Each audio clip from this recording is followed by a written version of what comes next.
Welcome to HardReset.Info. In this video, I'm going to show you how to open camera settings on your Redmi 13.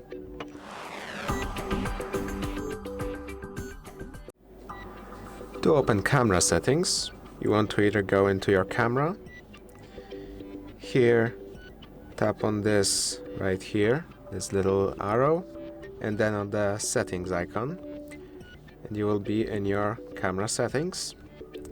Or you can go into settings, here go into apps, and then search for camera, which might be under system app settings, camera. And now you will be in your camera settings, where you can do things like change picture quality, video encoder, mirroring of the front camera, and other things that you may look through. If this video was helpful to you, please consider subscribing, leave a like and a comment down below.